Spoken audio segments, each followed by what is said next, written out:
In the evening of February 23, 1975, in Kōfu City, Yamanashi Prefecture, a moment in history unfolded that remains one of Japan's most famous UFO encounters. That night, two second-grade boys, cousins, were walking home around 6 p.m. As they made their way through the streets, they noticed a glowing orange object in the sky. It wasn't just passing by, it was following them. Afraid, the boys ran and hid in a nearby cemetery. After a while, the object disappeared from sight, but moments later they spotted it again. This time it had landed in a nearby vineyard.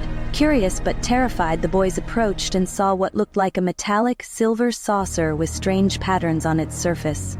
Then, from the craft, something unimaginable happened.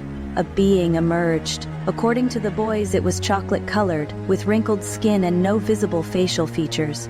It was about 130 centimeters tall and moved silently around them.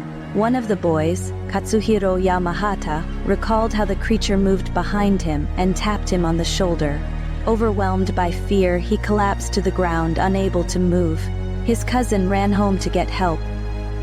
By the time family members arrived, the mysterious being was gone, but in its place they witnessed a burning-like light in the vineyard. Katsuhiro's mother reported seeing a silver object spinning in the sky. His father also described seeing a fading light. These weren't the only reports that night. A local worker at the Kōfu City Environmental Center also reported seeing a strange light over the area where the boys had been playing. In the years that followed, the story of the Kōfu Incident spread across Japan. Reporters and researchers investigated.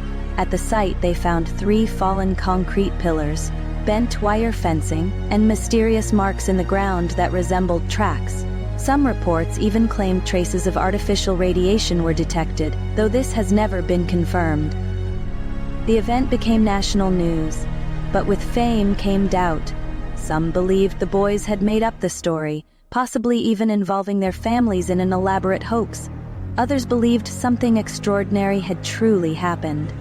For years, Katsuhiro Yamahata stayed quiet about what he saw, tired of the constant questioning and skepticism. But nearly 50 years later, in 2025, during a special event marking the anniversary of the Kōfu Incident, he finally spoke out once again. Reflecting on that night, Katsuhiro said, "It was terrifying. Even now, I remember it in pieces, scene by scene. When I'm alone, the memories come back. It's something I'll never forget." He explained that the encounter took place in a vineyard, near what is now the Coast Sports Park. He recalled how the vineyard appeared to be on fire, but as he got closer, he realized it wasn't flames. What he saw was a silver glowing object. Then the creature appeared. It tapped him on his right shoulder.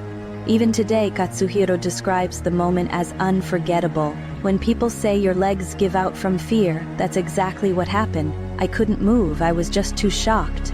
The fear kept growing and growing. What makes this case even more compelling is that on the same night, other residents reported seeing mysterious lights in the sky around Kōfu City.